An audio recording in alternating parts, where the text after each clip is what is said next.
दोस्तों आज से हम एक न्यू सीरीज स्टार्ट करने वाले हैं जो कि बहुत ज्यादा यूनिक स्टोरी के साथ आती है। क्योंकि अभी तक के हमने देखा था कि लोग कल्टीवेशन करते हैं एंशिएंट टाइम के अंदर, या कुछ ऐसी सीरीज होती है जो कि पूरी मॉडर्न होती है जिसमें गन्स वगैरह की फाइट दिखाई जाती है और स्पेसशिप वगैरह दिखाया जाता है। लेकिन क्या हो कि अगर हम यहाँ पर दोनों चीज को ही आपस में मिक्स कर दे तो जी हाँ दोस्तों, आज की जो सीरीज है ना बिल्कुल उसी तरह की होने वाली है। क्योंकि टाइम है फ्यूचर का, लेकिन कल्टीवेशन मेथड जो है ना वो है एंशिएंट टाइम वाले। इसमें एक ऐसी दुनिया दिखाई गई है जहाँ पर जितने बाकी लोग जो है ना वो दो तरह के कल्टीवेशन करते हैं। कल्टीवेशन ग्रुप दो हिस्सों में बटा हुआ है। एक ग्रुप वो है जो कि मॉडर्न कल्टीवेशन करता है, यानी कि जेनेटिक मॉडिफिकेशन, इंसान अपने आप को थोड़ा सा चेंज कर लेता है, अपने अंदर अलग अलग तरह की यूनिक पावर को लेकर आता है। तो वो लोग कुछ है जो इस तरह की कल्टीवेशन करते हैं, और कुछ अलग लोग हैं जो कि एंशिएंट मेथड को फॉलो करते हैं। जैसे कि कल्टीवेशन हो गया ना की कंडेंसेशन रैल्म, अलग अलग तरह के जो रैल्म होते हैं उस तरह के लेवल को ब्रेक थ्रू करने की कोशिश करते हैं। लेकिन एंशिएंट मेथड जो फॉलो करता है ना, उनकी जो तादाद है वो दिन ब दिन कम होते जा रही है। और उसी एंशिएंट कल्टीवेशन मेथड को फॉलो करने वाला बंदा होता है हमारा हीरो, जिसका नाम है वांग जुआन। वांग जुआन कोई नॉर्मल नहीं था, उसके पास इस ऐसी तरह की पावर होती है ना एंशिएंट मेथड के अंदर कि बिल्कुल वो गॉड लेवल का बंदा बनने वाला है। उसके ऊपर जिम्मेदारी होती है कि दुनिया के अंदर जो एंशिएंट मेथड को खत्म किया जा रहा है ना उसको बचाना, अपना गॉड रेल्म अचीव करके दिखाना, ताकि दुनिया की नजरों में वो एक मिसाल बनकर दिखा सके। क्योंकि जितने भी लोग वांग जुआन को देखते हैं ना उनको उससे बहुत ज्यादा नफरत होती है, क्योंकि ये मॉडर्न मेथड को फॉलो क्यों नहीं करता। लेकिन अपना वांग जुआन वो एंशिएंट मेथड, एंशिएंट टेक्निक को सीखकर इतना ज्यादा स्ट्रॉन्ग कल्टीवेटर बनकर दिखाता है ना जिसका हिसाब भी नहीं लगाया जा सकता। ये तो बस मैंने कुछ शुरुआत के ही पॉइंट्स आपको बताए हैं। ये स्टोरी इतनी ज्यादा यूनिक और इतनी ज्यादा कमाल की होने वाली है ना, जिसे देखकर आपका एकदम मूड फ्रेश हो जाएगा, क्योंकि आप कुछ नया एक्सपीरियंस करेंगे एकदम यूनिक स्टोरी के साथ। तो चलिए आज से ही हम इस सीरीज को शुरू करने वाले हैं। तो सीरीज की शुरुआत में हमें स्पेस का सीन दिखाया जाता है, जहाँ पर कुछ ना स्पेसशिप वगैरह आती है। यहाँ पर आने के बाद वो ये कह रही थी कि हम ना टारगेट को खत्म करने वाली जगह पर पहुंच चुके हैं। हमें खबर मिली है कि यहीं पर एक ऐसा बंदा है जिसके पास सेलेस्टियल बॉडी है, जो कि इतनी ज्यादा स्ट्रॉन्ग है उसका हिसाब भी नहीं लगाया जा सकता। तो उसी को हम खत्म करने के लिए पहुंचे हुए हैं। लेकिन तभी वहां पर उनको एक अजीब सा ऑरा महसूस होता है, और जैसा वो ऑरा महसूस हो रहा था ना वहां पर एक बंदे की एंट्री होती है जो कि कोई गॉड से कम नहीं लग रहा था। वो बहुत ज्यादा स्ट्रॉन्ग होता है, और इसी को खत्म करने के लिए वो लोग यहाँ पर पहुंचे हुए थे। जितनी भी स्पेसशिप वगैरह थी ना वो अपने अटैक को तैयार करना शुरू कर देते हैं। वो अपनी सारी पावर को यूज कर रहे थे ताकि जो सेलेस्टियल बॉडी वाला बंदा है उसको डिस्ट्रॉय किया जा सके। तो जैसे यहाँ पर स्पेसशिप वगैरह की पावर एक्टिवेट होती है, उन्होंने अपना अटैक किया भी नहीं था, लेकिन उससे पहले ही यहाँ पर वो जो बंदा आया हुआ था ना वो अपनी पावर को एक्टिवेट कर लेता है। और जैसे उसने अपनी पावर को एक्टिवेट करते हुए अपने वेपन को बाहर का निकाला कि उसका वेपन इतना ज्यादा स्ट्रॉन्ग होता है कि सिर्फ एक अटैक के अंदर जितनी भी स्पेसशिप वगैरह थी ना सेकंड भर के अंदर वहां पर डिस्ट्रॉय हो चुकी थी। जिसके बाद हम यहाँ पर ना हमारे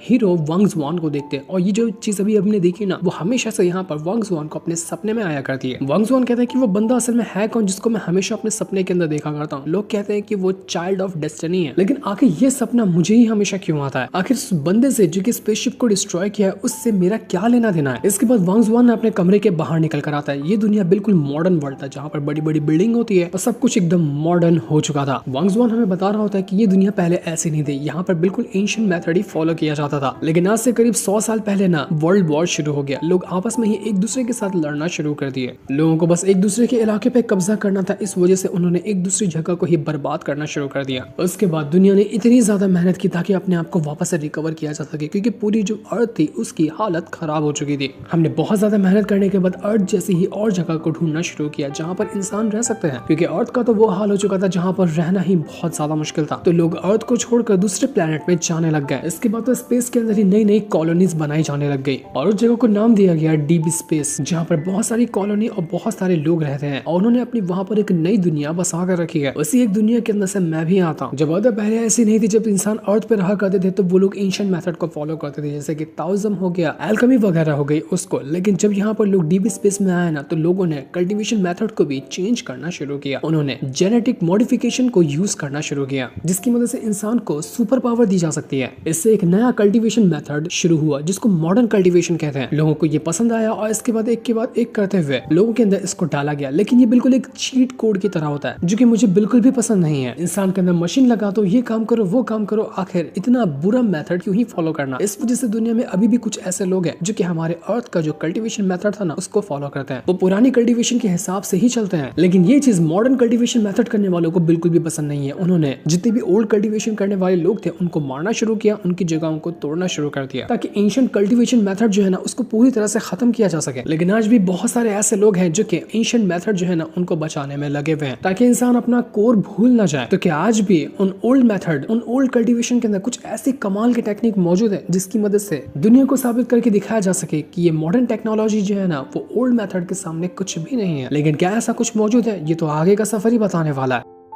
वांग जुआन आगे बताता है कि मैं एक नॉर्मल सा कॉलेज का स्टूडेंट हूँ। हमारी एक एकेडमी है जिसके अंदर लोग मॉडर्न मेथड को भी फॉलो करते हैं और कुछ जो है वो एंशिएंट मेथड को भी फॉलो करते हैं। मैंने बड़ी मुश्किल के से एंशिएंट मेथड वाली एकेडमी के अंदर अपना एडमिशन करवाया है, जिसका नाम है एनचेंग यूनिवर्सिटी। उसके अंदर ना एंशिएंट मेथड को सिखाया जाता है। और जब मैं पहला कदम ही रखा था ना अपनी एकेडमी के अंदर, तभी से मैंने सोच लिया था कि जो एंशिएंट मेथड है ना, आज भी वही सबसे ज्यादा स्ट्रॉन्ग है। नए मेथड तो उसके सामने बच्चों के बराबर है। तभी से मैंने ठान लिया था कि मैं हमेशा से ओल्ड मेथड, जो एंशिएंट मेथड है, उसी को फॉलो करूंगा, उसी के हिसाब से अपना सफर कंटिन्यू करूंगा। लोग कहते हैं कि ओल्ड मेथड अब किसी काम का नहीं रहा, वो खत्म हो चुका है, उसको छोड़ देना चाहिए क्योंकि उसमें कोई फ्यूचर नहीं है। लेकिन मेरा दिल कहता है कि मुझे ओल्ड मेथड को नहीं छोड़ना चाहिए। मैं उसी को फॉलो करता हूँ, करता रहूंगा हमेशा के लिए। मैं दुनिया को दिखाना चाहता हूँ कि असल में वो जो ओल्ड मेथड है ना, वो क्या करके दिखा सकता है। तभी उसके दोस्त वगैरह उसको अकेडमी के अंदर बुला रहे होते हैं क्योंकि उनको यहाँ पर कुछ प्रॉब्लम हुई थी। तो वांग जुआन जल्दी से भागकर अपनी अकेडमी की तरफ बढ़ना शुरू कर देता है। तो जैसे वांग जुआन यहाँ पर आया था ना, यहाँ पर एक नोटिस लगा होता है जिसको स्टार अकेडमी के बंदों ने लगाया था। वो लोग यहाँ पर ना मॉडर्न मेथड को फॉलो करते हैं और उन्होंने ये कहा था कि आज ये जो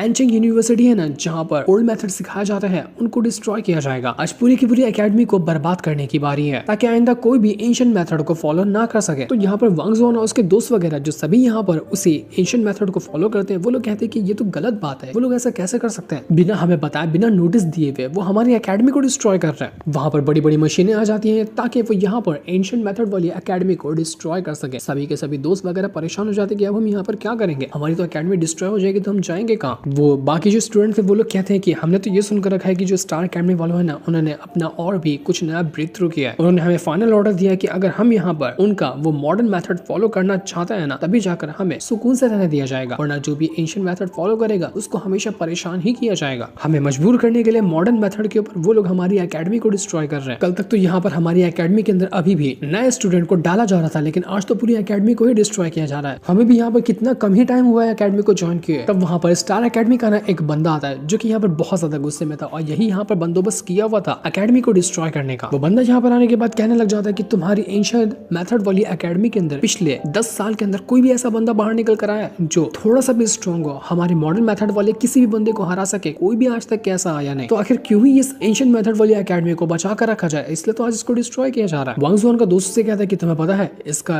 स्टार एकेडमी है ना, बहुत ज्यादा खतरनाक है और यहाँ पर स्टार एकेडमी के ही एक बहुत ही टॉप के जो स्टूडेंट होते हैं ना, उनमें से एक आता है ये बंदा। लोग इससे पंगा लेने से थोड़ा सा डरते हैं। ऊपर से हमारी जो एकेडमी थी ना, उसको भी बनाने में इसके बाप ने ही साथ दिया था, लेकिन उसका बेटा कितना ज्यादा घटिया है, उसको यहाँ पर अभी एकेडमी चाहिए ही नहीं, इसलिए वो उसको डिस्ट्रॉय कर रहा है। बहुत अमीर फैमिली से आते हैं ये लोग। वो जो बंदा था ना, उसका नाम होता है जाओ युन। वो यहाँ पर सभी से कहता है कि यहाँ पर टाइम पास करने से अच्छा है कि तुम हमारे मॉडर्न मेथड को फॉलो करो और जाकर कुछ मॉडिफिकेशन करवा लो अपने अंदर, तभी जाकर तुम्हारा फ्यूचर सेट है, वरना तो ऐसा ही भटकते रहोगे यहाँ वहाँ। और अगर ये नहीं करना है तो मेरी नजर से निकल लो यहाँ पर, क्योंकि मैं अभी के अभी इस एकेडमी को डिस्ट्रॉय करने वाला हूँ। तब वहाँ पर आती है किनशन नाम की एक लड़की जो कि बहुत ज्यादा सुंदर होती है और ये भी ना बहुत ज्यादा पावरफुल जो फैमिली होती है ना, उनमें से एक फैमिली से आती है। इसके पास भी पैसों की कमी बिल्कुल नहीं है और उसके पास पैसों के साथ साथ वो इतनी ज्यादा खूबसूरत है ना कि लोग उसके दीवाने हैं। वो जो जाओ था वो भी यहाँ पर उसको देखता ही रह जाता है, लेकिन वो जो किनशन थी वो किसी और के ऊपर नजर नहीं डालती, सिर्फ यहाँ पर हल्का सा एक झलक देखती है वांग जुआन को और उसको देखने के बाद वो थोड़ा वहां से आगे बढ़ने लग गई थी। उसने नजर डाली तो सिर्फ वांग जुआन के ऊपर, उसके अलावा किसी के भी ऊपर नहीं। जाओ युन सभी से कहता है कि अबे तुम लोग रुक चुके, जल्दी जल्दी तोड़ो ना इस एकेडमी को, कितना टाइम हो रहा है, जाओ जल्दी से, अभी ये काम पूरा फिनिश होना चाहिए। तो वो जब जल्दी जल्दी ऑर्डर दे रहा था अपने रोबोट्स और मशीन वगैरह को, तो सभी स्टूडेंट कहते हैं कि प्लीज प्लीज रुक जाओ, हमारी एकेडमी को मत तोड़ो, हम कहाँ जाएंगे, एक यही तो हमारी एकेडमी सहारा थी हमारा। लेकिन एकेडमी को तोड़ने का काम शुरू कर दिया गया था। काफी सारी जगह अभी तक के टूट चुकी होती है। जो भी रोकने के लिए जाते रोबोट्स वगैरह उनको रोक लेते कि तुम निकलो यहाँ से। एक बंदा जब जाता है आगे बढ़ के तो वो जो जाओ युन था उसको बहुत मारता है, मार मार कर वो उसकी हालत खराब कर चुका था। तो जाओ युन और उसके साथियों की ऐसी हरकत देखकर वांग जुआन को गुस्सा आ जाता है कि आखिर तुमने ऐसा करने के बारे में सोचा भी कैसे। तो जाओ युन कहता है कि देखो ये वर्ल्ड ऐसा ही है, जो ज्यादा स्ट्रॉन्ग है ना वो कमजोरों को बुली करता ही है, और वही आज चीज मैंने यहाँ पर इसके साथ की है, कुछ गलत काम थोड़ी ना किया। स्ट्रॉन्ग होता तो मेरे सामने टिक पाता, लूजर था तो हार गया। मैंने तो पहले ही कहा था एंशिएंट मेथड को फॉलो करने वाले सब के सब लूजर ही होते हैं, जैसे कि ये था। जाओ जाओ रास्ता खाली करो तुम लोग। तो ये सुनकर वांग जुआन का जो दोस्त होता है जैसे ही जाओयुन को मारने वाला था, जाओयुन का बॉडीगार्ड बीच में आता है, उसको उठाकर पटक देता है कि निकल यहाँ से। लेकिन जैसे वो उसको मारने वाला था, वांग जुआन बीच में आता है, उस बॉडीगार्ड का हाथ पकड़ चुका था। वो कहता है कि तुमने यहाँ पर हमारे एंशिएंट मेथड को बेइज्जत किया, यहाँ पर हमारे लोगों को मारा, बहुत ज्यादा तुमने गलती की है, तो इसके साथ तुम्हें तो देनी पड़ेगी ना, हम ऐसे शांत बैठने वाले थोड़ी ना। तो ये देखकर जाओयुन जो था वो कहता है कि अच्छा तो तू है ना वांग जुआन, तेरे बारे में बहुत सुना है कि तुझे आए हुए इस एकेडमी के अंदर ज्यादा टाइम भी नहीं हुआ था, लेकिन फिर भी तू सबसे नंबर 1 पे आ गया। तारीफ तो अच्छी सुनी है, लेकिन मुझे नहीं लगता कि तू मेरे सामने किसी काम का होगा। तो मैं यहाँ पर तुझसे ना दो हाथ करना चाहता हूँ। सर मैं भी तो देखूं कि तेरे एकेडमी का टॉप स्टूडेंट मेरे सामने क्या करके दिखा सकता है। बहुत कह रहा है ना कि एंशिएंट मेथड कमाल के होते हैं, तो मुझे हरा कर दिखा। लेकिन वांग जुआन अभी कोई जवाब नहीं देता। तो यहाँ पर जाओयुन कहता है कि क्यों, क्या हुआ, डर गया क्या? अरे मुझे पता ही था कि तू डर जाएगा, क्योंकि तुझे पता है कि तू मेरा मुकाबला नहीं कर सकता, इसलिए तेरी हवा पहले ही निकल गई। इसलिए जाओ पीछे जाके लाइन में खड़े हो जा और नजारा देख अपनी एकेडमी को डिस्ट्रॉय होते हुए। आधी से ज्यादा एकेडमी जो थी अब तक की वो डिस्ट्रॉय हो चुकी थी, बस थोड़ा सा बचा हुआ था, वो भी डिस्ट्रॉय हुआ तो सब खत्म हो जाएगा। जाओयुन कहता है कि बहुत अच्छा लग रहा है, मजा आ रहा है ये चीज देखकर। तो कैसे तुम यहाँ पर मुंह लटका के खड़े हो ना तुम लोग, तुम्हारी शक्ल देखकर मुझे सुकून मिल रहा है, मेरा दिन बन गया आज। तो वांग जुआन जो था ना वो यहाँ पर कहता है कि हम एंशिएंट मेथड वालों को ना बहुत कम टाइम मिलता है अपना टैलेंट दिखाने का। अब जब मुझे यहाँ पर इतनी रेयर अपॉर्चुनिटी मिल ही गई है, तो मैं इस अपॉर्चुनिटी को कैसे जाने दे सकता हूँ। तुम्हें देखना ही है ना कि एंशिएंट मेथड वाले क्या कर सकते हैं, तो मैं तुम्हें नमूना दिखाने को तैयार हूँ। चला जा ट्रेनिंग हॉल के अंदर मिलते हैं, वहीं पे मैं तुझसे चैलेंज करने को आऊंगा। तो अभी हम यहाँ पर ट्रेनिंग हॉल का सीन दिखाया जाता है। यहाँ पर सारे के सारे लोग कह रहे थे कि अगर वांग जुआन ने ना इस जाओयुन को हरा दिया तो हमारे पास चांस होगा हमारी एकेडमी को बचाने का। जाओयुन की इतनी बेइज्जती होगी कि वो हमारी एकेडमी को डिस्ट्रॉय करने के बारे में सोचेगा भी नहीं। तो सारे लोग उम्मीद लगा चुके थे वांग जुआन से कि वांग जुआन तुम ये करके दिखाओगे, हमें तुम्हारे पर पूरी उम्मीद है कि तुम जाओयुन को हराने वाले हो। तब वहां पर वो जो जाओयुन है ना उसका बाप आता है जिसका नाम है मेंग जुआन, और कहने लग जाता है कि मेरा बेटा ना थोड़ा सा गर्म मिजाज का बंदा है, उसको छोटी छोटी बात पे गुस्सा आ जाता है। मैं यहाँ पर चाहता तो फाइट रोक देता, लेकिन यहाँ पर जब मौका मिला है इतनी कमाल की फाइट देखने का, तो मैं इस फाइट को रोकने वाला नहीं हूँ, बल्कि मैं इसको और थोड़ा इंटरेस्टिंग बनाने के लिए आया हुआ। मैं वांग जुआन तुम्हें ना एक अपॉर्चुनिटी दे रहा हूँ, अगर तुम यहाँ पर मेरे बेटे को हरा कर जीत जाते हो ना, तो हमारी जो जाओ फैमिली है ना वो बहुत टाइम पहले एंशिएंट मेथड को ही फॉलो करती थी, और उस टाइम के हमारे पास कई सारे ऐसे टॉप के टेक्निक वगैरह हैं जो हमने अपने फैमिली के अंदर बचा कर रखे हुए। उनमें से एक खास टेक्निक है जिसका नाम है गोल्डन बॉडी, मैं तुम्हें वो एज अ गिफ्ट दूंगा अगर तुमने मेरे बेटे को यहाँ पर हरा दिया। तो जाओयुन यहाँ पर कहता है वांग जुआन से कि देख ले यहाँ पर ना इतना जल्दी मत हार जाना, वरना तेरे जो एकेडमी है उसकी बड़ी वाली बेइज्जती होगी। थोड़ी बहुत मुझे टक्कर देगा तो मुझे भी मजा आएगा तेरे साथ फाइट करने में। यहाँ पर सारे के सारे लोग यहाँ पर वांग जुआन को ना चीयर कर रहे होते कि कमाल की बात है, तुम यहाँ पर ना दिखा देना उन लोगों को कि एंशिएंट मेथड कितने कमाल के होते हैं। मेंग जुआन जो था वो अपने बॉडीगार्ड से कहते हैं कि इस फाइट को ना रिकॉर्ड करो, मैं देखना चाहता हूँ कि किस तरह से मेरा बेटा इस वांग जुआन को हराता है, क्योंकि मेरा बेटा जेनेटिक मेथड को फॉलो करता है, उसकी काबिलियत के सामने भी ये वांग जुआन टिक नहीं पाएगा। क्योंकि बहुत सारी फैमिली ऐसी है जो कि भरोसा नहीं करती है मेरे बेटे के ऊपर, उनको लगता है कि वो कमजोर है, लेकिन आज इस वांग जुआन को ना हरा कर मेरा बेटा साबित कर देगा कि वो कमजोर नहीं है। तब वहां पर किंशन जो थी ना वो भी आकर पहुंच जाती है, वो भी इस फाइट को देखने के लिए आई हुई थी। तो मेंग जुआन कहता है कि अरे वाह तुम भी यहाँ पर आई हो, मैं तो इंतजार ही कर रहा था कि तुम यहाँ पर आकर ये फाइट देखो, क्योंकि मैं तुम्हें नजरों से तुम्हारी ये दिखाना चाहता हूँ कि मॉडर्न मेथड जो है ना वो कितने कमाल के होते हैं। इसलिए तो हमारी फैमिली ने एशियन मेथड को छोड़कर मॉडर्न मेथड पे शिफ्ट किया है, और तुम्हें भी वही करना चाहिए। उसका नमूना तुम यहाँ पर देख ही लेना कि कैसे वांग जुआन हारता है मेरे बेटे के सामने। तो किंशन भी ये चीज देखने के लिए तैयार हो चुकी थी, लेकिन उसको भरोसा था कि यहाँ पर जीतेगा तो वांग जुआन ही। तो अब यहाँ पर जाओयुन जो था वो कहता है वांग जुआन से कि चल बेटा तैयार हो जा, अपने पावर को यूज करो, मुझ पर अटैक करके दिखा। तो दोनों यहाँ पर एक दूसरे से लड़ने के लिए तैयार हो चुके थे। चाहता है जाओयुन वांग जुआन के ऊपर अटैक करने के लिए, जहाँ उसके हर एक पंच जो थे ना वो बहुत ज्यादा स्ट्रॉन्ग थे, वो वांग जुआन को अच्छी टक्कर दे रहा था, लेकिन वांग जुआन भी उसको बहुत मारता है। और दोनों का जो बैटल था ना एक पल के लिए यहाँ पर बराबर लग रहा था। तो ये देखकर वो जाओयुन कहता है कि अरे वाह तुमने मुझे टक्कर तो अच्छी थी, फाइट करके मजा आ रहा है तुम्हारे साथ, लेकिन अभी तक तुमने अपने कोई एंशिएंट मेथड को यूज नहीं किया, कोई टेक्निक नहीं है क्या तुम्हारे पास? है तो जरा उसको यूज करके दिखाओ ना। लेकिन बिना टेक्निक यूज करे ही वांग जुआन यहाँ पर उसको इतना मार रहा था, तो यहाँ पर उसको टेक्निक यूज करने की जरूरत ही नहीं पड़ती, और मार मार कर उसने जाओयुन की हालत खराब कर दी थी, वो ढंग से खड़ा ही नहीं हो पा रहा था। तो जाओयुन कहता है कि मैंने तुझे अंडर एस्टिमेट किया, तू सच में तेरे पास कुछ तो कुछ पावर है, तुझसे फाइट करने में मजा आ रहा है, अब मैं यहाँ पर रुकने वाला नहीं हूँ, अब मैं सारे मेथड यूज करूंगा तेरी जान लेने के लिए। तो वो यहाँ पर अपनी जेनेटिक मॉडिफिकेशन जो है ना उसको यूज करना शुरू कर दिया, जिस वजह से उसके अंदर से एक अजीब सी पावर क्रिएट हो रही थी, और उसके जो जेनेटिक्स होते हैं ना वो मॉडिफाई होते जा रहे थे। इस वजह से वो नॉर्मल से काफी ज्यादा स्ट्रॉन्ग बन जाता है, वो अनडिस्ट्रक्टेबल बनते जा रहा था। वो कहता है वांग जुआन से कि तो अपनी पावर नहीं दिखाने वाला, कोई एंशिएंट मेथड यूज कर, मैंने भी अपनी पावर को यूज कर लिया, इसके बाद फाइट करने में मजा आएगा। अब तो यहाँ पर ज़ायुन की स्पीड, उसके अटैक, उसका हर एक चीज इतना ज्यादा स्ट्रॉन्ग हो चुका था जिसका हिसाब भी नहीं लगाया जा सकता। वांग जुआन कहना चाहता है कि ये बंदा एक बार के अंदर अपनी मॉडिफिकेशन को यूज किया और कम से कम 2 रैम बाद के जो बंदे होते हैं ना, जैसे कि किसी ने अपना की कंडेंसेशन रैम ब्रेक थ्रू किया, उसके बाद दूसरा रैम ब्रेक थ्रू किया, तो तीसरे रैम की पावर को एक बार के अंदर यूज कर पा रहा है। एक पल के अंदर इतना स्ट्रॉन्ग अटैक बना लिया जिसका हिसाब भी नहीं लगाया जा सकता। लेकिन फिर भी वो यहाँ पर उससे टक्कर तो दे ही रहा था उसको। ज़ायुन अपने कई सारे क्लोन को भी रेडी करता है, उसके बाद वो यहाँ पर अटैक करने की कोशिश करता है वांग जुआन के ऊपर। लेकिन वांग जुआन अभी तक कि यहाँ पर वैसे ही खड़ा था। वो कहता है कि मुझे लगता है यहाँ पर ब्रेक थ्रू करना पड़ेगा, जब तक मैं ब्रेक थ्रू नहीं करूंगा तब तक मैं इसका मुकाबला नहीं कर सकता, मुझे अपने एंशिएंट मेथड यूज करने पड़ेंगे, अपनी पावर को इंक्रीज करना पड़ेगा, तभी जाकर मैं इसको हरा सकता हूँ, वरना मेरी जान जाने वाली है, ये मुझे बिल्कुल भी नहीं छोड़ेगा। वो ज़ायुन तो यहाँ पर एक के बाद एक करते हुए वांग जुआन के ऊपर अटैक करते हुए उसकी जान लेने की कोशिश करता है। लेकिन अब वांग जुआन भी यहाँ पर भड़क जाता है। वो कहता है कि अब मैं तुझे छोड़ने वाला नहीं हूँ। लेकिन वांग जुआन जब अपनी पावर को एक्टिवेट करने की कोशिश करता है वो होती ही नहीं, क्योंकि ज़ायुन ने जो अपना अटैक यूज किया था ना, उस वजह से मानो एक हिसाब से वांग जुआन के ऊपर एक शील्ड लग गया है, जिस वजह से वो अपनी खुद की पावर को नहीं एक्टिवेट कर पा रहा। तो वांग जुआन परेशान हो जाता है कि यार मैं तो अपनी पावर को एक्टिवेट ही नहीं कर पा रहा, ये क्या कर दिया इसने मेरे साथ। ज़ायुन का बाप तो बहुत ज्यादा खुश था कि अब तो मेरा बेटा जीतने वाला है, उसने कमाल कर दिया, ये वांग जुआन की अब बेइज्जती होगी। ज़ायुन यहाँ पर वांग जुआन से कहता है कि क्या हुआ बेटा, हवा निकल गई इतनी जल्दी, मुझे लगा था तेरा यही हाल होने वाला है, देखता हूँ कि तू और मेरे कितने ही अटैक को रोक सकता है, तू मरेगा। तब वहां पर वांग जुआन जो होता है ना, वो अपनी एक टेक्निक को यूज करता है जिसका नाम था थंडर साउंड टेक्निक। ये एक एंशिएंट मेथड है जिसकी मदद से इंसान ना थंडर को कंट्रोल कर सकता है। तो उसी ने यहाँ पर वो थंडर की पावर को यूज करना शुरू कर दिया था। ये देखकर केंशिन जो थी वो बिल्कुल हैरान रह जाती है कि वांग जुआन सच में तुमने यहाँ पर थंडर साउंड टेक्निक को यूज किया, ये तो बहुत रेयर टेक्निक होती है। जब कोई इस टेक्निक को यूज करता है ना, तो 5 मेरिडियन की पावर एक साथ आपस में मर्ज होती है और इसके बाद कल्टीवेटर जो इस टेक्निक को यूज कर रहा है उसकी पावर को कुछ टाइम के लिए बहुत ही ज्यादा पीक पर पहुंचा देती है। उसके बाद वो थंडर का यूज कर पाता है, अपने सारे अटैक का यूज करते हुए अपने दुश्मनों की वाट लगा सकता है। तो यही काम यहाँ पर वांग जुआन ने किया था। तो इस वजह से वो जो ज़ायुन होता है वो अब तो यहाँ पर वांग जुआन के सामने टिक ही नहीं पा रहा था। वांग जुआन मार मार कर उसको अधमरा कर चुका था, वो उसको बहुत मारता है। ज़ायुन देखकर हैरान कि अचानक में इसको हो क्या गया, इसकी टेक्निक इतनी ज्यादा स्ट्रॉन्ग कैसे हो गई। वो यहाँ पर अटैक करने की कोशिश तो करता है, लेकिन अब यहाँ पर वांग जुआन उसको छोड़ने वाला नहीं था। एक एक अटैक के अंदर वो उसके अंदर के सामान को हिला रहा था, पूरा खून की उल्टियां करने लग जाता है यहाँ पर ज़ायुन। और वांग जुआन अभी तक के रुकने वाला नहीं था, वो उसको बहुत मारता है। तो अब यहाँ पर वो जो ज़ायुन था ना, एक खास तरह की डिस्क को बाहर निकालता है और उसको डिस्ट्रॉय करने की कोशिश करता है। इसमें ना एक बीस्ट की स्पिरिट होती है, तो जैसे वो डिस्क को डिस्ट्रॉय करेगा ना, वहां पर एक बीस्ट की स्पिरिट आ जाएगी। वांग जुआन उसको ये डिस्क तोड़ने से रोक रहा था, लेकिन तब तक कि यहाँ पर ज़ायुन उस डिस्क को डिस्ट्रॉय कर देता है, जिस वजह से वहां पर एक बहुत ही ज्यादा पावरफुल बीस्ट की स्पिरिट आ चुकी थी, जो तैयार थी ज़ायुन का साथ देते हुए वांग जुआन को मारने के लिए। वो बीस्ट स्पिरिट अपना दहाड़ मारते हुए यहाँ वांग जुआन को खाने को तैयार थी। लेकिन तब वांग जुआन उस ज़ायुन को पकड़ता और इतना जोर से झटका मारते हुए अपने दाव की पावर को यूज करते हुए अटैक देकर क्या मारता है कि जो भी उसने अपना मॉडिफिकेशन यूज किया था ना ज़ायुन ने, वो सब मॉडिफिकेशन कुछ पल के लिए वहां पर डिस्ट्रॉय हो चुका था। पूरी की पूरी पावर जो थी ज़ायुन की वो यहाँ पर गायब ही हो गई। इस वजह से वो स्पिरिट भी गायब हो जाती है, सब कुछ वो एकदम ठंडा पड़ चुका था। यहाँ पर वांग जुआन ज़ायुन से कहता है कि देख मैच खत्म हो गया, अपनी हार मान ले और साइड हो जा, वरना और बुरा मारूंगा। लेकिन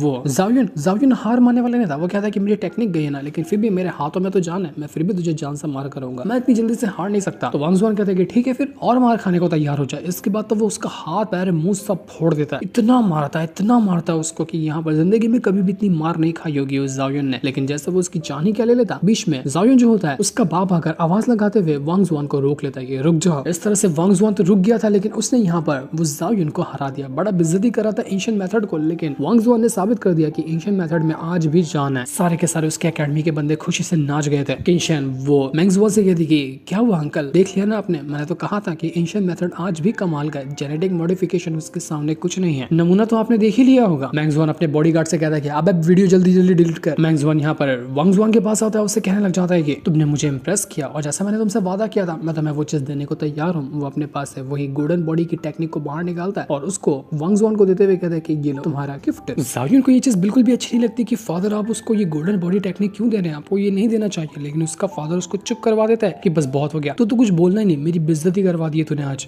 लेकिन गुस्से में आकर वो अपने बॉडीगार्ड से कहता है कि वो जो एंशिएंट मेथड की एकेडमी है ना, उसको तो छोड़ना नहीं, इन स्टूडेंट को टाइम दे दो कि अपना सामान वगैरह बाहर निकाल ले, लेकिन एकेडमी तो आज बचने नहीं वाली है। तो स्टूडेंट वगैरह कहते हैं कि क्या कर सकते हैं हम लोग, हमें कुछ और ठिकाना ढूंढना पड़ेगा, हम सबको यहाँ से जाना ही होगा। तो वांग जुआन का दोस्त से कहता है कि अब हम क्या करेंगे, कहाँ जाएंगे। जिस पर वांग जुआन कहते हैं कि जब हम रास्ता ढूंढने निकलते हैं ना कोई रास्ता मिल ही जाता है, इसलिए फिक्र मत करो, सब ठीक ही होगा। ऐसी कोई तो कोई जगह भी मौजूद होगी जहाँ पर हम अपनी एंशिएंट मेथड को ना और ज्यादा स्ट्रॉन्ग बना सकते हैं। इसके बाद वांग जुआन जब अपने लॉकर के पास आता है ना, उसको वहाँ पर एक अजीब सा कार्ड रखा हुआ मिलता है। वांग जुआन देखकर हैरान कि ये कार्ड क्या है और किसने ये कार्ड रखा हुआ है। साथ ही साथ हम कुछ लोगों को भी देख पाते हैं जिन्होंने ना वांग जुआन के ऊपर नजर रखी हुई थी। वो उसकी पल पल की एक्टिविटी के ऊपर नजर रखते हुए उसको देख रहे थे कि वो करता क्या है, लेकिन ये लोग कौन थे, क्यों उसके ऊपर नजर रख रहे थे, ये तो अभी हमें नहीं दिखाया जाता। इसके बाद अगले सीन में हम एक स्पेस का सीन देखते हैं जहाँ पर एक बहुत ही ज्यादा सुंदर लड़की होती है। ये बहुत ज्यादा प्यारी दिख रही थी, लेकिन ये थी कौन, क्या ये कर रही है यहाँ पर, इसके बारे में भी हमें अभी कुछ खास नहीं बताया गया। वो आगे चलकर पता चलेगा। तो वांग जुआन को वो जो कार्ड मिला था ना उसके पास, तो वो उसी का एड्रेस ढूंढते हुए जगह पर जा रहा होता है ताकि देख सके कि किसने उसको ये कार्ड भेजा है। आगे बढ़ते हुए एक ऐसी जगह पर आ जाता है जिसका नाम था स्टेलर कॉर्पोरेशन। तो जैसे स्टेलर कॉर्पोरेशन के अंदर वांग जुआन आया था ना, वहां पर एक बंदा बैठा होता है जिसका नाम था किन्मो। वो कहता है कि वांग जुआन आओ बैठो, मैं तुम्हारा इंतजार कर रहा था, मुझे पता था कि तुम यहाँ पर जरूर आओगे। तो वांग जुआन कहता है कि आपको यकीन था कि मैं यहाँ पर जरूर आऊंगा, जिस पर किन्मो कहता है कि हाँ बिल्कुल, मुझे पता ही था कि तुम्हें यहाँ पर आना ही पड़ेगा क्योंकि तुम्हारी एकेडमी तो वैसे भी डिस्ट्रॉय हो चुकी है, लेकिन मुझे ये भी पता है कि तुम अभी तक अपना एंशिएंट मेथड को छोड़ने नहीं वाले हो, तुम उसी को फॉलो करोगे। कल जो तुमने जायुन के साथ किया ना, उसको देखकर मैं इंप्रेस हुआ, बहुत अच्छा टैलेंट है तुम्हारे अंदर। हम ना स्टेलर कॉर्पोरेशन के अंदर ओल्ड मेथड को ही यूज करते हैं और उसको बचा कर रखने की कोशिश करते हैं। हम काफी टाइम से तुम्हारे पर नजर रखे हुए थे क्योंकि हमें लगा था कि तुम्हारे अंदर कुछ ना कुछ तो पोटेंशियल है, तुम कमाल के बंदे हो। तो क्या तुम हमारे इस कॉर्पोरेशन को ज्वाइन करना चाहोगे और हमारे एक सेक्रेट जो पाथ है ना उसको फॉलो करना चाहोगे, जो कि एंशिएंट मेथड से ही जुड़ा हुआ। हमारा मकसद है यहाँ पर जो भी ऐसे लोग हैं जो एंशिएंट मेथड को फॉलो करते हैं ना, उनको प्रोटेक्ट करना, उनको थोड़ा हेल्प करना ताकि वो अपनी पावर को इंक्रीज कर सके, अपने आप की अंडरस्टैंडिंग को और बढ़ा सके। तो वांग जुआन कहते हैं कि लोग तो कहते हैं कि एंशिएंट मेथड के अंदर कोई फ्यूचर नहीं, तो आपको लगता है कि आगे कोई फ्यूचर होगा क्या, उसके लिए मुझे इस बात को कंटिन्यू करना चाहिए। जिस पर किन्मो कहता है कि देखो लोग तो कुछ भी कहेंगे, मानता हूँ कि जो एंशिएंट मेथड है ना, मॉडर्न टेक्नोलॉजी की वजह से वो पीछे जाता जा रहा है, लोग उसके ऊपर ध्यान कम दे रहे हैं, इस वजह से पुरानी टेक्निक को ढूंढना, पुराने मेथड को वापस से कल्टिवेट करना भी बहुत ज्यादा मुश्किल हो गया। लेकिन यही काम तो हमारा है, ऐसे टेक्निक को ढूंढना, ऐसे चीजों को हासिल करना जिसकी मदद से एंशिएंट मेथड को बचाए रखा जा सके। तो यहाँ पर वांग जुआन कहता है कि मुझे आपका ये कॉर्पोरेशन ज्वाइन करने के लिए क्या करना होगा, जिस पर किन्मो कहता है कि कुछ ज्यादा बड़ा काम नहीं है, एक छोटा सा ट्रायल है, उसको पास करो, उसके बाद तुम ज्वाइन हो सकते हो। अगले हफ्ते एक मिशन होने वाला है, तुम्हें उसमें पार्टिसिपेट करना है, अच्छा परफॉर्मेंस दिखाओगे तो उसके हिसाब से डिसाइड किया जाएगा कि तुम हमारे कॉर्पोरेशन में ज्वाइन होने के लायक हो या नहीं हो। लेकिन हाँ, मैं तुम्हें बता देना चाहता हूँ कि जिस मिशन पे हम तुम्हें भेज रहे हैं ना, वो आसान नहीं है, वो बहुत ज्यादा खतरनाक है, जिसमें तुम्हारी जान का भी खतरा हो सकता है। तो सोच समझ कर ही अपना एडमिशन करवाना उसमें कि तुम मिशन में जाने के लिए तैयार हो या नहीं हो। तो वांग जुआन कहता है कि मुझे सिर्फ फर्क नहीं पड़ता, मैं यहाँ पर तैयार हूँ उस मिशन में जाने के लिए, आप मेरा नाम लिख दीजिए। तो किन्मो कहता है कि ठीक है फिर अच्छी बात है, कुछ दिन तुम यहाँ पर रह सकते हो जब तक कि तुम मिशन में नहीं जाते, हम यहाँ पर तुम्हें कॉम्बैट स्किल सिखाएंगे, ट्रेनिंग देंगे और अच्छी अच्छी टेक्निक भी सिखाने की कोशिश करेंगे। वो यहाँ पर उसको एक खास तरह की घड़ी भी देता है और उससे कहता है कि इस घड़ी को हमेशा अपने पास रखना, किसी मुसीबत में तुम पड़ जाओ तो हम तुम्हारी हेल्प करने के लिए आ सकते हैं, कुछ अगर हेल्प की जरूरत हो तो तुम इससे हम इससे कांटेक्ट कर सकते हैं और इससे हमारी नजर अच्छी रहेगी तुम्हारे ऊपर, तुम्हारी फिजिकल कंडीशन के ऊपर कि तुम्हारा अंदर से हाल क्या चल रहा है, सब कुछ हम मॉनिटर कर सकते हैं इस घड़ी की वजह से। तो इसको तुम अपने पास हमेशा रखना। और जो भी यहाँ पर ओल्ड मेथड को फॉलो करता है ना, उसका आखिरी मकसद होता है इमॉर्टैलिटी हासिल करना, एक गॉड लेवल पे जाना। तो वहां तक जाने के लिए बहुत सारे मिस्ट्रीज है जिसको तुम्हें सॉल्व करना होगा, क्योंकि अब मॉडर्न टाइम के अंदर ना उन मिस्ट्री को ढूंढना बहुत ज्यादा मुश्किल है। लेकिन अगर तुम्हें वहां तक पहुंचना है तो तुम्हें ये करना ही होगा। वो यहाँ पर एक मास्क भी देता है वांग जुआन को कि ये लो, ये मास्क पहन के रखना ताकि जब तुम मिशन पे जाओगे ना कोई तुम्हें पहचान ना सके, क्योंकि वरना आगे चलकर तुम्हारे लिए प्रॉब्लम हो सकती है। तो अब यहाँ पर वांग जुआन जो था ना, वो नया मास्क पहन लेता, थोड़े उसके बाल गोल्डन हो चुके थे और ये यहाँ पर मिशन में शामिल हो चुका था। आज ही मिशन वाला दिन था तो सभी लोग तैयार थे मिशन पे जाने के लिए। वहाँ पर और भी कई सारे लोग शामिल थे जो सभी इस मिशन पे जाने वाले हैं, तो उनके साथ वांग जुआन भी शामिल हो चुका था। तो यहाँ पर एक बंदा होता है, वो यहाँ पर सभी को सिखा रहा था कि हमें इस मिशन के अंदर करना क्या है। वो बंदा था किन्मो। वो कह रहा होता है कि हमें जहाँ पर भेजा जा रहा है ना, वो एक माउंटेन वाली जगह है जो बहुत ज्यादा खतरनाक है। हम जानते हैं कि जाओ फैमिली जो है ना, वो बहुत ज्यादा खतरनाक है। उनके पास एक खास तरह का स्क्रोल है जिसके अंदर अजूर माउंटेन की सारी जानकारी लिखी हुई है। उस स्क्रोल के जरिए हमें ये पता चल सकता है कि अजूर स्टोन माउंटेन के अंदर ना कितने सारे तरह के ट्रेजर छुपे हुए हैं। हम उस स्क्रोल को हासिल करने के लिए काफी टाइम से उनके साथ लड़ रहे थे ताकि हमें पता चले कि उस अजूर स्टोन माउंटेन के अंदर ना कितने ट्रेजर मौजूद है, उनकी डिटेल मिल जाए। क्योंकि ऐसा कहा जाता है कि अजूर स्टोन माउंटेन के अंदर ना लेजेंडरी इमॉर्टल वगैरह जो है ना, उनसे जुड़ी हुई टेक्निक वगैरह, उनके जुड़े हुए ट्रेजर मौजूद है। तो ये सारी बात सुनकर वांग जुआन जो था वो थोड़ा सा परेशान हो रहा था कि ये तो वही जाओयुन की फैमिली है और उनके पास वो स्क्रोल मौजूद है क्या जिसमें माउंटेन के ऊपर ट्रेजर वगैरह की जानकारी लिखी है। बाकी के लोग कहना चाहते हैं कि वो तो अपना मॉडर्न मेथड को फॉलो करने लगे, क्या अभी भी वो लोग पुरानी चीजों को बचा कर रखते हैं। ये तो बड़ी अजीब बात है। यहाँ पर वांग जुआन को भी गन दी जाती, तो वांग जुआन हैरान हो जाता है कि हमें इस गन का क्या करना है, हम क्या करने वाले वहां जाकर। तो बाकी के बंदे कहते हैं कि गन का क्या करेंगे, अचार थोड़ी ना डालेंगे, उनको जाकर भून देंगे, क्योंकि सामने वाले बंदे गन वगैरह लेकर ही तैयार होंगे हमें मारने के लिए। तो हमें भी तो कुछ तैयारी के साथ जाना होगा ना। तुम डर रहे हो क्या, डरो मत। इसके बाद सारे के सारे लोगों को उस जंगल के अंदर लैंड कराया जाता है और ये लोग उस तरफ बढ़ने लग जाते हैं जहाँ पर जाओ फैमिली के भी बाकी बंदे मौजूद होने वाले हैं। वो लोग भी यहाँ पर ट्रेजर वगैरह ही लेने के लिए आए होंगे, तो उससे पहले इन लोगों को यहाँ ट्रेजर लेना होगा और यही उनका मिशन है। ये सारे के सारे लोग आकर पहुंचे थे उसी माउंटेन के ऊपर। आगे बढ़ते हुए वो लोग किसी गुफा जैसी जगह पर आ जाते हैं और यहाँ पर आने के बाद धीरे धीरे करते हुए अपने कदम बढ़ा रहे थे, लेकिन उनको दिखा देता है कि उनसे पहले ही यहाँ पर बाकी जो जाओ फैमिली के लोग हैं ना, वो लोग ऑलरेडी आकर पहुंच चुके हैं और ट्रेजर वगैरह कलेक्ट कर रहे हैं। तो किन्मू जो होता है अपने 2 टीममेट से कहता है कि तुम जाओ और यहाँ पर रोबोट वगैरह जो खड़े हैं ना इनको डिस्ट्रॉय करो, हम इसके बाद आगे बढ़ेंगे, क्योंकि जाओ फैमिली के लोग काफी डीप तक जा चुके हैं जहाँ पर ही सारे ट्रेजर मौजूद है, तो हमें उनको वहां जाने से रोकना होगा। तो उससे टीम के वो जो बंदे थे ना सबसे पहले बाहर निकल कर आते हैं और अपनी पावर का यूज करते हुए, अपनी मशीन गन वगैरह का यूज करते हुए उन रोबोट्स को मारने में लग गए थे। तो अब ये लोग अपनी पावर का यूज करते हुए सारे के सारे रोबोट्स को डिस्ट्रॉय कर चुके थे। इसके बाद सारे जो बचे हुए लोग थे रास्ता क्लियर होते साथ ही जैसे ये लोग आगे बढ़ते ना उनको वहां पर एक अंडरग्राउंड पैलेस नजर आता है जो कि बहुत ज्यादा खतरनाक और बिल्कुल टूटा फूटा लग रहा था। ये पूरी एंशिएंट जगह होती है, मतलब कि यहाँ पर पहले के टाइम के इमॉर्टल और कल्टिवेटर वगैरह जो थे ना वो रहा करते थे, लेकिन जब जमाना बदला तो ये जगह पूरी तरह से बर्बाद हो गई। तो इसी वजह से पुराने टाइम के कुछ जो चीजें वगैरह होंगी ना, टेक्निक वगैरह, वो आज भी यहाँ पर मौजूद होंगी। उसी को ढूंढने के लिए ये लोग यहाँ पर आए हुए थे। तो वांग जुआन भी आगे बढ़ना शुरू कर देता है। जगह थोड़ी सी खतरनाक थी तो सभी फूक फूक कर कदम आगे बढ़ रहे थे। थोड़ी दूर आने के बाद उनको वहां पर कुछ एक बंदे की लाश भी नजर आती है जिसको बड़ी बेरहमी से मार दिया गया था। हो सकता है कि यहाँ पर जाल वगैरह बिछे होंगे कि कोई भी यहाँ पर आए तो उनकी जान चली जाए। तो उसी जाल के अंदर ये लोग फंस कर यहाँ पर मर गए थे।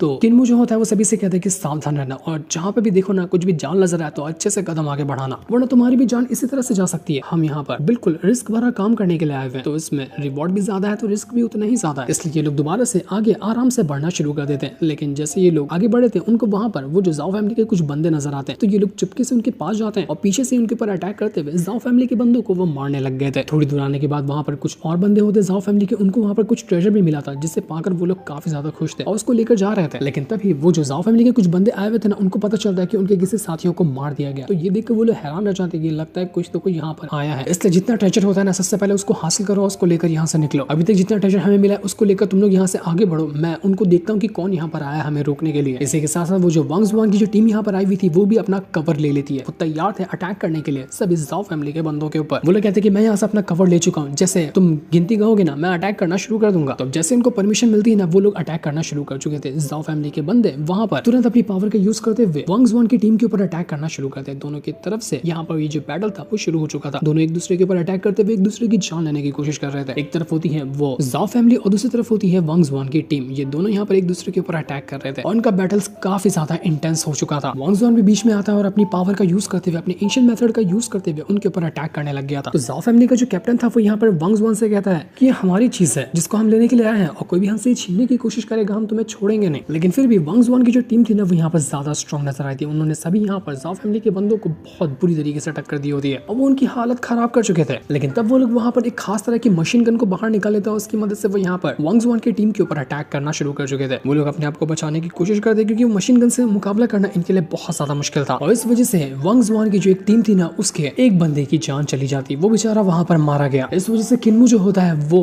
जाओ फैमिली की जो टीम का कैप्टन था ना उसी की जान ले लेता है गुस्से में आकर। इस वजह से तो कैप्टन के मरने के बाद वो जाओ फैमिली के जितने भी बंदे थे वो अपनी जान बचाकर वहां से भाग चुके थे। यहाँ पर वांग जुआन की टीम ने अपना एक बंदा खो दिया, लेकिन उन्होंने जाओ फैमिली को यहाँ से खदेड़ते हुए बाहर कर दिया था। लेकिन अपना एक बंदा खोने की वजह से वो लोग बहुत ज्यादा इमोशनल होते कि हमने इस मिशन पे आने के बाद जान से जाने की जो शुरुआत है ना वो तो कर दी है, ऊपर से जिस चीज हम यहाँ लेने के लिए आए थे वो लोग अभी भी यहाँ पर जाओ फैमिली वाले लेकर भाग रहे हैं। उनके पास जो बॉक्स है ना वो बहुत ज्यादा कमाल का है, इसलिए हमें वो बॉक्स हासिल करना होगा। हमारा टीम मेंबर जो मरा है उसकी जान हम ऐसे वेस्ट तो नहीं जाने दे सकते, उसकी वजह से हमें यहाँ पर वो बॉक्स उसके लिए हासिल करना है। तो अब जितने भी लोग यहाँ से रिटर्न जा चुके थे उस जाओ फैमिली का पीछा करते थे ताकि उनकी जान ली जा सके। लेकिन वो किन्मू जो होता है वो यहाँ पर वांग जुआन को यहीं पे रोक देता है कि तुम यहीं पे रुको, हम लोग जाते हैं। लेकिन जैसे सभी लोग वहां से गए थे ना वांग जुआन यहीं पे रुकता है तो उसको दिखा देता है कि जितने भी जाओ फैमिली के लोग हैं वो तो भागे तो हैं, लेकिन वो लोग सिर्फ ध्यान भटकाने के लिए भागे थे, जबकि असल में वो चुपचाप आकर वापस यहीं पे बैठ गए। उसकी टीम वाले दूसरी जगह चले गए उनका पीछा करते हुए, जबकि वो लोग तो यहाँ पर चुपचाप आकर यहीं पे बैठ चुके थे। वो लोग कहते हैं कि चलो अच्छा उन बेवकूफों को हमने भटका दिया, अब आराम से यहाँ पर बैठते हैं। अब वो जो ट्रेजर था वो भी अभी यहाँ पर जाओ युआन जो है ना उसके हाथ में ही होता है, जिसे वांग जुआन देख लेता है कि अच्छा तो यहाँ पर ट्रेजर इसी के हाथ में, मुझे तो कुछ करके इससे वो ट्रेजर छीनना पड़ेगा। तो सबसे पहले वांग जुआन जो है ना वो दूसरी तरफ कुछ फेंक कर जितने भी बंदे थे उनका इशारा उधर करता है और जैसे सभी का इशारा उधर जाता है ना मौका देखकर आता है तुरंत वांग जुआन उस जाओ युन के पास और उसके ऊपर आते साथ ही अटैक करने लग गया था। वो उसे ट्रेजर छीनने की कोशिश कर रहा था। अब यहाँ पर वांग जुआन ने मास्क लगाया था तो जाओ युन जो उसको पहचान नहीं पाता, वो कहता है कि तू है कौन और तेरी हिम्मत कैसे भी यहाँ पर आने की, मार डालो इसको। तो सभी लोग वांग जुआन के ऊपर अटैक करने लग जाते हैं, लेकिन वांग जुआन अपने आप को बचाते हुए इधर उधर भागने की कोशिश कर रहा था ताकि वो अपने आप को बचा सके। लेकिन जैसे यहाँ पर अटैक हो रहा था ना ये पूरी जगह टूटने फूटने लग जाती है, मानो कि सब कुछ गिर जाएगा नीचे। तो जैसे जगह टूटती है ना हम वहाँ पर देख पाते हैं कि स्पिरिचुअल एनर्जी चारों तरफ फ्लोट करने लग गई और ये सारी एनर्जी एक तरफ इकट्ठा हो रही थी और ये एनर्जी जो थी ना एक बंदे का शेप ले रही थी। ऐसा लग रहा था कि कोई गॉड यहाँ पर अपीयर हो रहा है, यानी कि इन लोगों के अटैक की वजह से एंशिएंट टाइम पे जो गॉड यहाँ पर रहता होगा ना उसकी जगह टूटी, उसका ऑरा एक्टिवेट हुआ और अब वो यहाँ पर एंट्री मार रहा था। लेकिन था ये कौन, क्यों वो यहाँ पर आया था और यहाँ पर आने के बाद वो कौन सा तहलका मचाने वाला है ये तो हमें नेक्स्ट एपिसोड के अंदर पता चलेगा। जिस सीन को दिखाते साथ ही ये वाला एपिसोड यहीं पर एंड हो जाता है। अगर आपको सीरीज अच्छी लगी तो आप नेक्स्ट एपिसोड लेकर कमेंट कर सकते हैं। तब तक के लिए थैंक्स फॉर वॉचिंग।